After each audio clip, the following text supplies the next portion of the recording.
Thank you, Ying. Just do a quick sound check. Everybody can hear me and see my slides okay? Yes. Okay. So I'm really appreciative of being able to come and present today. I am in Central Missouri, so it's quite a ways from you, but through the miracle of the internet, we can do this conference virtually, and hopefully you'll get some real value from the content that I have. So I'm going to just jump right in because a lot of people have never heard of Veterans United Home Loans. And I think it's valuable for you to know a little bit about our company because it does drive some of the things that I'm going to talk about. We are a company of about 5,000 in Columbia, Missouri. That's where the University of Missouri is located. So we have a lot of students who start with us as interns, and then they end up continuing to work for us, especially in the developer area. We employ a lot of people directly right out of college. You can see some of the things that we've done over the years from a standpoint of just awards that we've won. Our average demographic is a fairly young individual. I've been here just a little over 10 years, and I would say that our demographic has not changed a whole lot as far as average age. And so it really helps you to stay young and stay focused. And what we also wanted to start out with is if you are a veteran or an active duty military person, we really want to thank you and acknowledge your service. That's the group of people that we focus on, that we serve. We are here specifically to originate VA loans, and we'll talk a little bit more about that as we go through the rest of the presentation. Ying already did a little bit of an introduction of who I am, and even the information that I provided has changed since I provided that information a few months ago. Back in the late spring, early summer, I was promoted to the Chief Information Security Officer at Veterans United, and so that's the current role that I have. And like many of you, I would guess that as you look at the things that I've done in the past, started out as an individual contributor at a small rural school district in Missouri, where I was the technology coordinator. My responsibility there was anything that basically plugged into the wall, I was responsible for it. And I'm sure that many of you are in the same sort of role of being a subject matter expert. And then as I continued to develop, the different opportunities came along. I worked at a college, also a relatively small college in Missouri, and then continued to develop until I get to the place where I am right now. When I first started with Veterans United, we had 452 people. I was the 452nd person hired. And we're just a little over 5,000 now in about 10 years. And so the process of growth in me personally, as in my leadership role and in the company, has all worked hand in hand. And that's what I want to talk about today, is what my leadership journey has been like, and hopefully to provide some direction and some things that maybe you can learn. I know a lot of things not to do. I hope I know a few things to do that will help each of you in your leadership journey, and that you'll be able to take at least one thing away from the content that I have today. So I'll also mention later on that recently published a book with my wife on faith-based leadership. If that's something that you're interested in, I'll have a link to that at the end. But first, we want to start out by setting an expectation that leaders aren't born, they're made. There's so many people that are in leadership that have really gotten there because of what they've done, what they've learned. There are some traits that help us be leaders better. And there are some things that we can do that naturally, there's some people you would say they're a natural born leader. Well, maybe they have some natural talents and natural gifts in that area, but all of us have capacity to learn, and some things that we'll talk about are important to learn. So one of the things that I love about a guy named Andy Stanley, who talks about regularly in his leadership podcast, he talks about the importance of leaders bringing clarity to the situation and certainty. But if certainty is not possible, and as we think about the last 18 to 20 months, we've not had a lot of certainty. But one of the things that the best leaders have done leading through COVID has been to bring about clarity. Sometimes the clarity is saying, I don't know. Sometimes the clarity is saying, we'll get through this together. We're all in this learning together, but helping people understand we're going to make it through it, and provide that clarity around what the team is doing. With clarity brings a lot of confidence. Whenever we're vulnerable and we let our teams know that we don't have all the answers, then sometimes that also is the most important thing that we can do in the moment. We don't know the exact answer, but we're going to get there because we're developing, each of us individually. One of the things that I also know is important is individual contributors work best when there's a very clear direction around what they're doing, basically in the black and white. But leaders are called to get into the gray. And we're called upon as a leader to make sense of the gray and to develop as much black and white as we can, so that our individual contributors that we lead understand what that looks like and what they're called upon to do. So the rest of the day, this morning, we're going to talk about how to get into the gray and how to become a better leader, become a leader worth following. There are three areas that I think that are important for leaders to really develop skill sets around, especially in the technical areas. I'm going to be talking today about cybersecurity because that's the area that I'm the most familiar with. That's my specialty. But I think there's a lot of application, and I'll make a lot of application and draw upon that of how development teams and people who are currently in development roles are able to take a similar path. There are still three skill sets that I think are important for people to learn. The first one that we're going to talk about is developing management and leadership skill sets. Sometimes people will talk about these as soft skills, and I would really prefer that we not use the word soft skill, but we really use the non-technical skill, because most of us are technicians first. And so these are all non-technical skills. Second thing that's important is to really focus on forward movement. How do we ourselves continue moving forward? And how do we develop our teams and help bring our teams together with us? And then the last part of it is the one that we're going to spend a lot of time talking about is how do we be a lifelong learner of leadership skills, the non-technical skills that maybe we weren't taught in school, maybe we haven't had a lot of exposure to. We're going to talk about these 3 points throughout the remainder of the presentation. But before we jump into that, I think it's important that you also know what target you're shooting for. I think it was somebody in the Wizard of Oz or Cheshire Cat, somebody said, if you don't have any place that you're going, any old road will get you there. And so what we want to talk about today as a roadmap for just a place to reference is a study that was done in 2019 by CSO Online, where they talked about traits of successful CISOs. They went out and surveyed CISOs and asked them what were the traits that helped them the most in becoming a successful CISO. And the results were interesting to me. This is the link to the results. 54% of those CISOs identified leadership and particularly strategic direction as important to them becoming a successful CISO. Communication was second. Strong relationships and management skills were right up there at the top. And the most interesting part to me was technical skills was at the bottom of these 5 traits. And I think sometimes we, particularly in security, get this backwards. We come in as subject matter experts and we think that technical skills are the most important part. And then we're frustrated because we're not making very good progress in helping to become a better leader, particularly as we move towards a C-suite sort of a leadership role. And that's exactly what this study found out.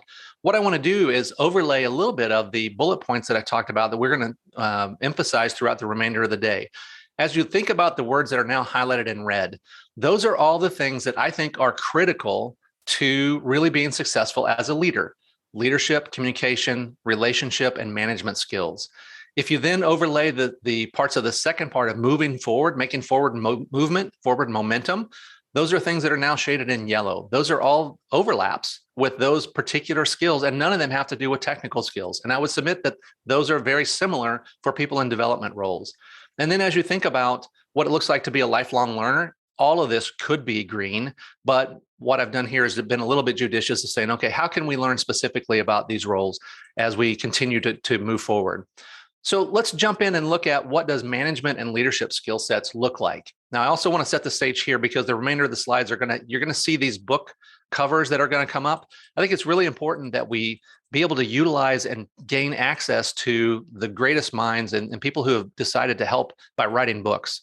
Patrick Lencioni is well known in leadership circles around the books that he's written. I love his style. He writes his fable, and then he has descriptions at the end of the book about kind of debriefing what the fable looked like. But it gives us a relatable sort of a storyline to follow. And the cool part about Lencioni is he's from the San Francisco Bay Area. And so he writes about technology-based companies. And so it's really applicable to us in technology. So he often will talk about somebody that's in a software development sort of role. But Lencioni talks about leadership from a specific area, and I'll get into that in a minute. A second book that I just want to point out is one from John Cotter. It's a little bit of an older book, and he talks about leading change. This particular book is a much more of an academic sort of book, but it really talks about the 8 or 9 steps that are important when you're leading change. And if you think about it, in the development world, we're leading change every day, all day long. Everything that we're doing is about taking stories that product strategy is bringing to us, creating those stories in an area in a way that people are able to take the information and be creative as developers and bring to life something that was just an idea. And it's all about change. And so these two men put together some bullets of what they believed are the differences between management and leadership. But what I want to focus instead of the difference first is let's look at the similarities, those things that are highlighted in green. You'll see that there's some common things that people in a management role and in a leadership role have to be able to do. They need to be able to run meetings, have challenging and difficult conversations, and really be able to communicate clearly. And that lines up pretty closely with some of the things that we've already seen that a CISO would need to have. But what I want to turn our attention to here is a differentiator between those people that are in management roles and those people that are in leadership roles. If you think about people, processes, and things, a lot of management is about processes and things, whereas leadership is about people. I was just having a conversation with our CEO a little bit earlier this morning. For me, it's just about noon. And so I was talking with him about direction that we're headed and some of those things. And we got to talking about the importance of how do we care about people? How do we really care about the people we're leading to the point where they know it and they feel it? And that's part of the distinguishing factor between leadership and management is the people aspect of establishing direction, really doing the things on this slide. One of the things that I've seen many companies do, and they really have not helped their technical people be set up for success, is in order to promote someone, they've taken their best technician and put them into a leadership or a management role. And sometimes that's a recipe for disaster because that's not really where the person has any skills. They don't help them develop any skills. And then the person is not happy doing that because that's not what they love doing. They love being either a creative developer, they love being a problem solver. And so this is a specific set of skills, both management and leadership, that can be developed. If we don't think about both of these sets of non-technical skills being developed, I think we're going to find people being promoted into a position. Sometimes you've heard the old axiom of you get promoted to the highest level of incompetence. We don't want to do that. We want people to be at a high level of competence and continuing to be able to make forward progress and move on. And so that's the sort of thing I want to think about as we think about the difference between management and leadership. Are we into more of the processes and the things, or are we ready to also look at people and care about people? So as we continue to move on from management and leadership and think about what it looks like to have forward movement, if you recall back to that slide that talked about the most important skill set of CISOs was to have a strategic direction, visionary leadership. The first thing that we want to think about is how do we create a clear vision and provide the clarity that our teams need to be able to know what the right work is to be working on? How do they know where we're going? Again, create the picture and the clear vision of what the direction is that we want to do. One of the best ways that I can find to do that, there's a podcast. So this particular slide is going to change a little bit. Instead of a book, I've got some podcasts that are good to listen to. One of them is the Coaching for Leaders podcast. This is run by a friend of mine named Dave Stachowiak.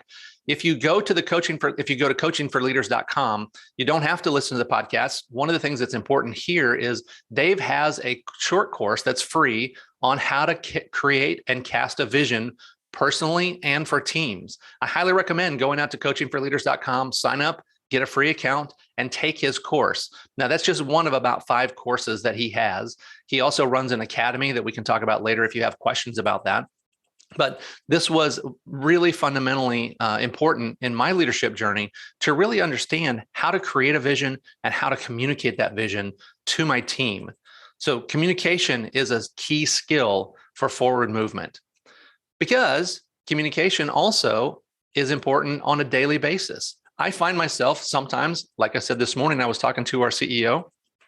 I need to be able to create a message and a story to talk with the people that are in the boardroom. And then later this afternoon, I'm going to be talking with a new college graduate, or actually they're still a college student, and talking to them about an internship possibility for next summer. So I have to be able to adapt that message. And I think development team leaders need to do the same thing. Anybody in a leadership role has to be able to know how to tailor the message, particularly for the audience that they're looking for. That way you don't lose people. You're not talking over someone's head, but you're also not talking beneath them.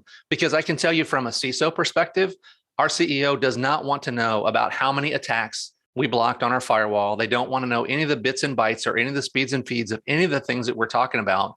He wants to know about something else.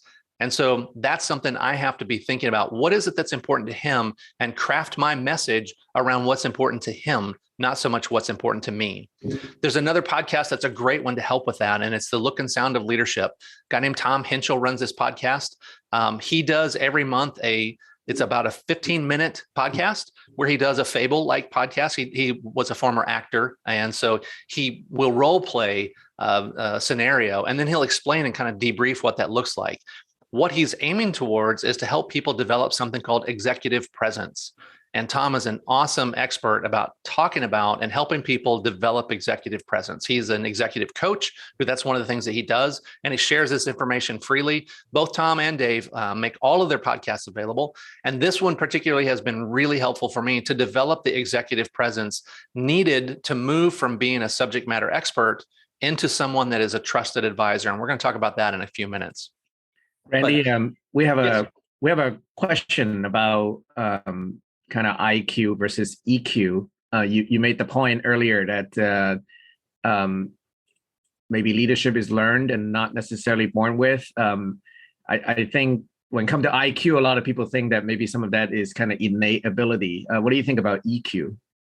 Can you hold that for 2 slides? Sure. We're coming to that. That's a great question to tee up where I'm headed. So I'm really glad that someone's ahead of us. So I will address that in a couple slides. Thank you. All right. As I was talking about, the thought of what is it that my CEO wants to know? For me, he wants to know about the risk that we're dealing with. And as a security professional, I have to move away from the bits and bytes part and begin talking about the language of business. And that is risk. For us in financial services, everything has a risk component. There's a risk to do, there's a risk to not do. There's an opportunity cost of all the different things. If we're doing the wrong work in developing a piece of software that's not going to help us, for us particularly, close loans or make the user experience a better user experience for our borrowers, then we may not be doing the right work. And there's a risk to that. And we have to understand what that looks like. That involves having also strong relationships with business executives.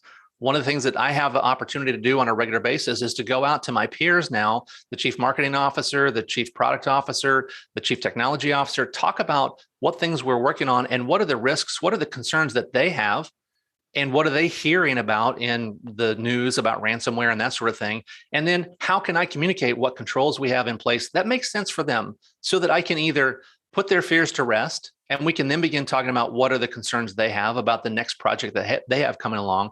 But I've got to have that relationship. I've got to be more than a subject matter expert. I've really got to be seen as a leader. And executive presence helps with that. Develop an executive presence. And I'm glad, Ying, you asked the question. Executive presence and EQ, emotional intelligence, is something that go hand in hand. We got one more slide a couple slides before we get there. From a security standpoint, subject matter experts is what most all of us have come from. Even as developers, you are developing subject matter expertise in a depth of some area. For me in security, it's about governance, controls, management, all that sort of thing. But what I really want to do is follow the work. There's a guy named Derek Brink, who is an adjunct instructor at Harvard and Brandeis. And he's done a lot of work on how to move from subject matter experts to trusted advisors. And Derek would put forward that trusted advisors have these 5 specific traits that they demonstrate, that they are great strategists and communicators and so on. You can see that are there.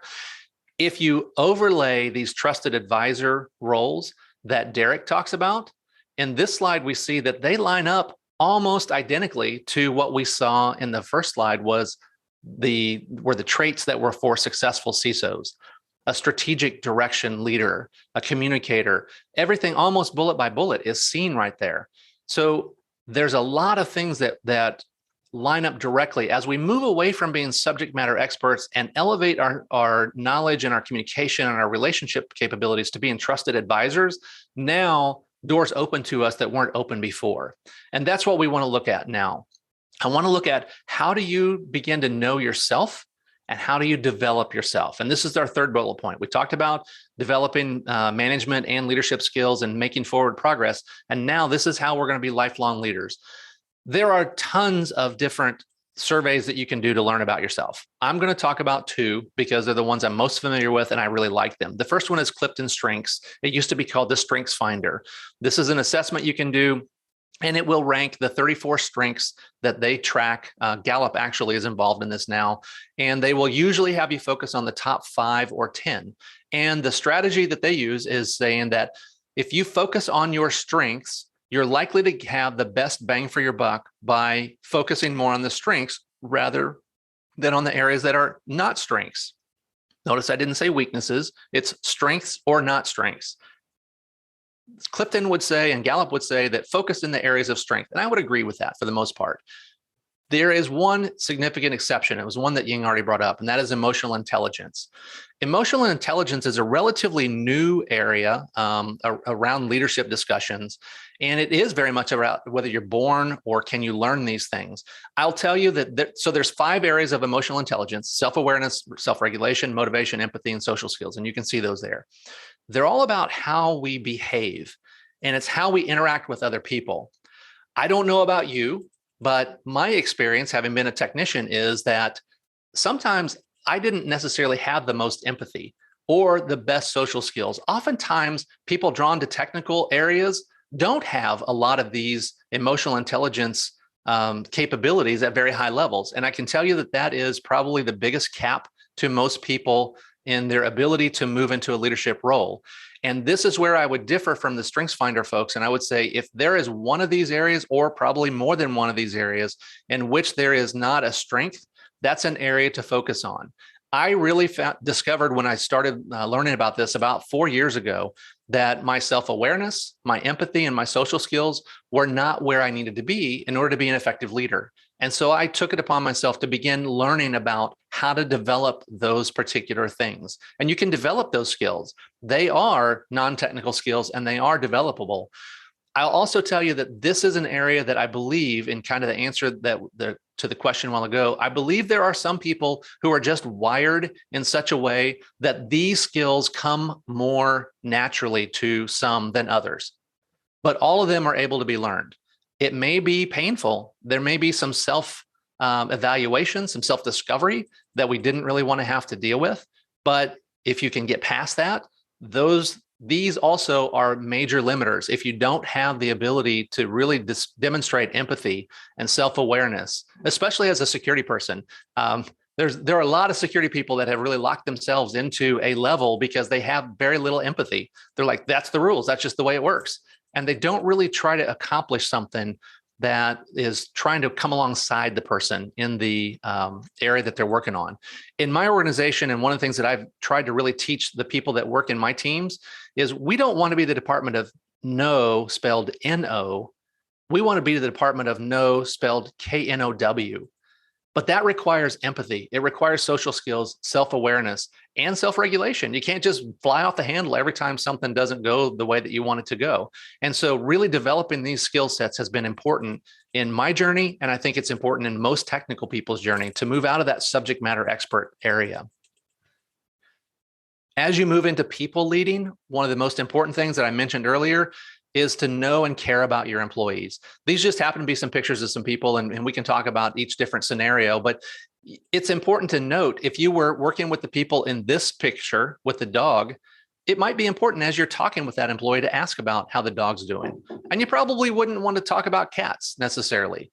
If you look at the family up here in the top, this young man has an Army shirt on. Clearly, he has some affinity for the military in the Army. And it would be good. I'm sure his parents love to talk about how their son is progressing. If he's in active duty, where's he deployed? Talking about those things, caring about your employees beyond just the work that they're doing is significant and huge. It's one of the things that sets us apart as a company with the culture that we have. And I've seen it with the best leaders across the country, is they understand how to know and care about employees, and understanding that employees are what makes everything run. So discovering how employees want to be led is also something that's important. At the end, I'll have a slide up of how to contact me. And one of the things there I'll have is my website where you can go. I've written a blog post where another gentleman and I, Garrett Ledbetter, we developed a survey about asking our employees how they want to be led. It was kind of an interesting idea. Instead of treating everybody the same, ask people, how would you want to be led? What are the things that you want me to do as your leader that would help you the most? Because as a leader, we're only successful when the people that we lead are successful. And so take a look at that at the end. Again, you'll see that. As you begin to develop yourself, it's important to develop through a couple different ways. One of them is reading. I've already put some book studies or some book covers up, and you've seen some of those. Here's a great book, especially for people that are in technical roles. The book is called Herding Tigers. Todd Henry wrote this, and the subtext is be the leader that creative people need. When I first saw this book, I thought, oh, that's about arts and crafts and that sort of thing. And then I began to read it, and I'm like, no, this is describing developers. This is describing security professionals, people that are creative and coming up with ideas that think differently. And we need to be able to lead those people, because if you continue to be the same person that you were as an individual contributor, that's not going to work as a leader. You're not going to make good progress. Plus, if you happen to be in a situation where you were promoted and you're leading former peers, this book is awesome. The first 93 pages talk about how to move from being a former peer into being now someone that supervises a former peer. And Todd does a great job of bringing that information out in words. When I read this, I'm like, oh, that's perfect. That puts into words what I kind of knew in my mind, but I didn't exactly know how to say it. He just talks about that all over the place. Can't recommend this book enough. After books, then also I've talked about podcasts, developing yourself through listening. I've already mentioned the Coaching for Leaders podcast. That's a weekly podcast. At the Table is a podcast that Lencioni puts out. He and his team, they're on pause for the summer and the early part of the fall as they're working on some new research and that sort of thing, but still good to go back and catch up on their stuff. I already mentioned Tom Henschel's Look and Sound of Leadership, and then Andy Stanley's podcast as well. And Andy's is a monthly podcast, a little bit longer, but still worth listening to. Lastly, the thing that I think is most important is to develop yourself through coaching. And that is, it's not really mentoring. It's not sponsoring. It's actually having someone who's able to help you make forward progress. There's a lot of conversations around coaching, and we could get into some of that. I'm happy to have a conversation with you about it. But to me, coaching is someone who's coming alongside me, asking specific pointed direction questions to help me make forward progress. As a leader, it's also important that we be coach-like. And one of the ways that we can become coach-like is talked about by a guy named Michael Bungay Stanier. He was written 2 books. This is his most recent one, The Advice Trap. And he talks about how to learn to ask better questions. As we're trying to transition from being a subject matter expert into being someone who is able to lead people, we need to stop being the subject matter expert. Because if we don't, we just get all the questions and people just keep coming to us. And if we're just giving advice all the time, we're not teaching them how to think for themselves. And that's what Michael talks about in this book, is how to ask good questions and to delay giving advice just a little bit longer. Be a better listener. Listen to learn.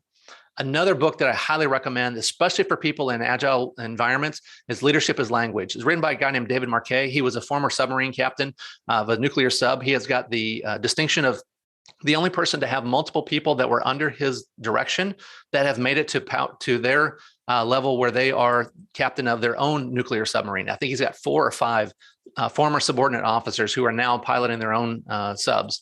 And in this particular book, he talks about the 7 sins of question asking, the things that we do that we ask questions in the wrong way, where we get the wrong answer. And the really cool part about the way he's written this book is he talks about work called blue work and red work. And he models it after agile development of what it looks like when we are writing stories, when we actually stop and do the work, and we're not really thinking necessarily about other things outside the box. We're very focused. And then when we stop doing the focused work and we come back and we do a retro. Love this book. And I think anybody that's in development will also love it. About the middle 4 pages of it is where those 7 sins of question asking come in. And then one of the other things that also happens, especially in development roles, but also in security roles, is we're often leading when we're not in charge. We're trying to have an influence of people, even though we're not the boss of them. And that's, again, where it comes back to that concept that I mentioned a minute ago of I'm encouraging my team to be the department of KNOW. Help me understand what you're trying to do, especially with our development teams. Help us understand what you're trying to do, and we'll figure out the most secure way that we can do it that makes the most sense. And it doesn't have to be Fort Knox. We're not going to make everything 100% secure, but we need to be able to influence and lead when we're not in charge. And that's part of what this book really talks about. Clay Scroggins does a great job with that. A lot of what he'll talk about in there is listening to learn and demonstrating that as you interact with people. So to wrap up, becoming a leader requires developing non-technical skill sets around management and leadership skills, focusing on forward movement to always be moving forward. We're going to make mistakes. We're going to have missteps. That's okay. How do we continue to move forward? And how do we commit to being a lifelong learner? Just like in development areas, you're having to continuously learn what the next new development programming language is, or something along that line. We need to also think about leadership from the same way. So here's a screen about all the books. You can get the slides. They're available. You can download all those. There's a couple additional ones that I've put in here that are just some interesting ones to look at. And then here's my contact information. And so I see that there was another couple chats. So Ying, we've got plenty of time for questions and answers. So I'm going to stop for a minute. Thank you for attending and for hopefully listening to information that will help you be better as a leader. Who has the first question that I can answer? Well, let me try to ask a couple of questions of my own. It's been a very interesting presentation and a very, I think, timely subject for many of our attendees who have historically, been more of a technical contributor. So in relation to that, I'm just going to ask kind of a general question with many folks working, for example, in software testing and these technical field, having had perhaps an engineering kind of background or other types of technical background. Do you think there's a deficiency in the way higher ed and other organizations bring about their graduates? Wow. I don't know that I would say it's a deficiency. I think higher ed is really in a difficult situation because we've got a limited number of hours with students to be able to teach them the things that they need to learn. I mentioned that I was at a small college in Missouri. That was a 2-year college and it was a technical college. And we were continually running up against the challenge of how much technical skill sets they needed. And also how did we get the general education courses? I think it would be advantageous if we at least had some seminar type courses or whatever for our engineering students, for anybody in software engineering, to really understand there is another side. In addition to the technical aspects, we need leaders who know how to lead these technical people, because that book by Todd Henry, Herding Tigers, leading technical people is very, very different than leading salespeople. It's very different than leading people on a factory floor. And if we fail to recognize that, I think we're failing our people. So I'm not sure if that answers your question, but that's kind of my thought there. Yeah, I mean, I think the society seem to have kind of separate this technical track versus the humanities and non-technical areas. Perhaps in the same way, people kind of tend to think work that's more analytical versus work that's less analytical in some sense. And obviously, most organizations have communications officers to be responsible for doing the speaking and engaging the public and so forth. And, just wondering if from a human resource standpoint for companies, what do you think can be done to help employees kind of develop these skills, if indeed EQ is more learned than born with? Yeah. So what we're doing here is I've engaged with our HR teams and told them that I really feel like that our technical employees would benefit by having the understanding of those non-technical skills, particularly around EQ. And so I've worked with them to help bring in people. And then I also will host different meetings with people that are aspiring leaders and new leaders, where we talk about what those skill sets are and begin to educate them, because often they've never heard of what those skills are. They don't have any idea. They just are frustrated because they can't quite figure out how to make that next step. We have about 1 minute left. I'm going to ask this last question. Somebody is interested in knowing, is it possible society is getting a little bit too touchy-feely, and is there a sense in which this emphasis on EQ takes away from the fact that a lot of good decision making is actually based on analysis and should be data driven? Ooh, that's a really interesting question. I don't think it's going to go away. I don't think the quote unquote touchy-feely is going to go away, because we're dealing with people. And when it comes down to it, everything is a people problem. Even our technical things are people issues that we need to have good leaders to lead our people forward and how to understand what the problems are that we're dealing with. There are still a lot of hard technical things that we need to address. And the lack of technical skills sometimes is more the problem than necessarily on the other side of it. We just don't have enough people who really get both. That's my thought. And someone had asked about the link to the survey. If you go to my website, randyraw.com, it will take you directly to the blog. And it's the link to the survey of how people want to be led is the last blog post that I have on there.